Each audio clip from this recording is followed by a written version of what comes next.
Masuk P3, Sandiaga Uno selamat dari diporotin Prabowo.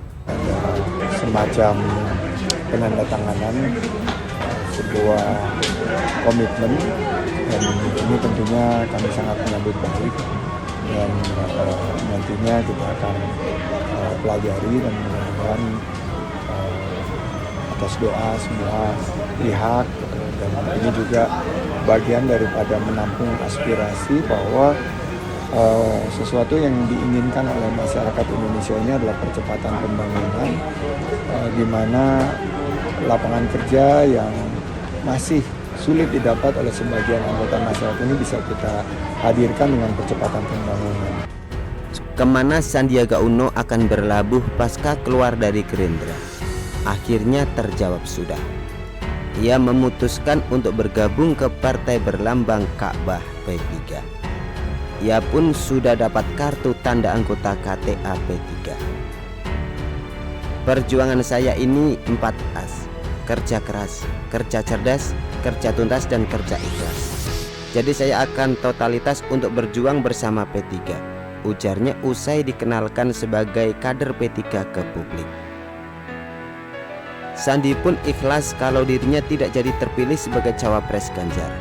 Dia sadar betul bahwa yang berhak mengusulkan cawapres itu para ketua umum partai, bukan dirinya yang notabene baru seumur tauge di P3. Siapapun cawapres Ganjar nanti, Sandi akan dukung. Begitupun siapapun yang jadi cawapres Anies, dia tidak akan dukung. Memang sebelumnya beberapa kader Gerindra sudah mengatakan kalau Sandi mau pindah ke P3, seperti yang diungkapkan oleh Ketua Harian Gerindra Sufmi Dasko Ahmad, bahwa dia dapat informasi dari rekannya sesama anggota DPR yang juga kader P3. Sandi mau hijrah ke partai yang berdiri pada 1973 itu. Sedangkan kader Gerindra yang lain, Kamrus Samad, mengungkapkan Sandi mau pindah ke P3 lantaran mau jadi ketua DPR.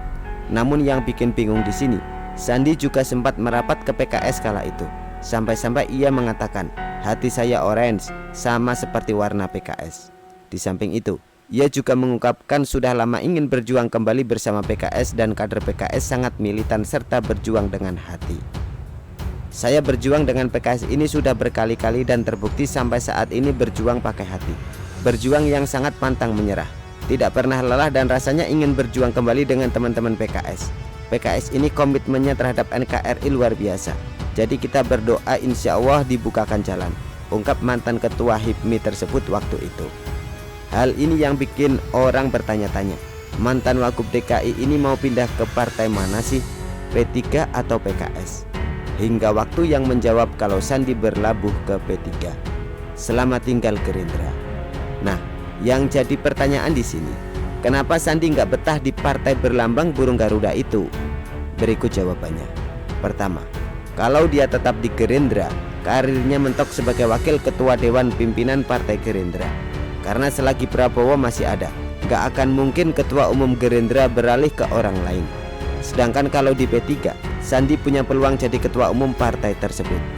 Kedua, jika tetap di Gerindra, Sandi nggak akan bisa jadi cawapres, lantaran di Pilpres kali ini yang berpeluang mendukung Prabowo bukan PAN dan PKS lagi yang bisa disokok, tapi Golkar dan PKB yang ketua umumnya juga sama-sama punya ambisi jadi cawapres.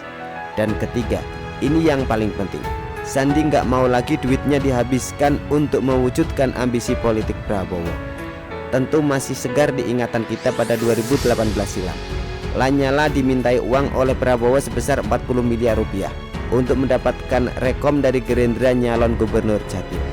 Itu baru DP atau uang muka. Lanyala juga sempat ditanya oleh Prabowo, sanggup nggak dia nyiapkan uang 200 miliar rupiah. Hingga akhirnya mantan ketua PSSI itu nggak jadi nyalon gubernur Jatim. Sungguh di luar dugaan dia dimaki oleh Prabowo. Sedangkan di Pilgub DKI 2017, semua sudah tahu kalau Anies nggak punya duit. Jadi di Pilkada DKI kala itu, bisa dibilang hampir semua dana kampanye menggunakan duit Sandi. Sementara Anies cuma modal cuap-cuap doang, dengan mengatakan air hujan turun ke bumi sehingga harus dimasukkan ke dalam tanah, bukan dialirkan pakai gorong-gorong raksasa ke laut. Semua sudah tahu itu Bambang dan betul.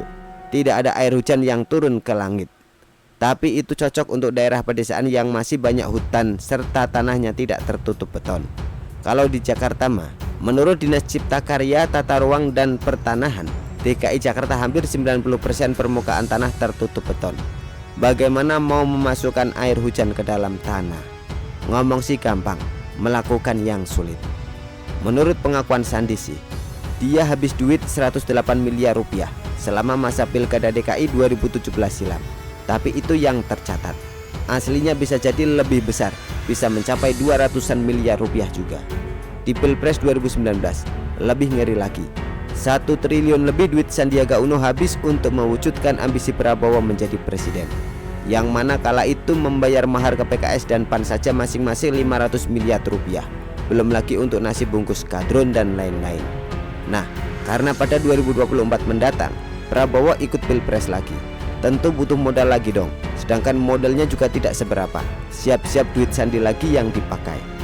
Enak kalau Prabowo menang, dia bisa cawe-cawe main proyek. Tapi kalau kalah, selesai. Jadi meskipun P3 bukan partai yang besar seperti Gerindra, bahkan bisa disebut partai nyaris gurem, karena hanya berada di urutan ke-9 dari 9 parpol yang berhasil lolos ke Senayan, tapi tetap memberi keuntungan bagi Sandi pindah ke sana. Minimal duitnya nggak diporotin lagi oleh Prabowo. Begitulah kura-kura. Artikel diambil dari show.com, ditulis oleh Ferry Padri. Bagaimana menurut Anda?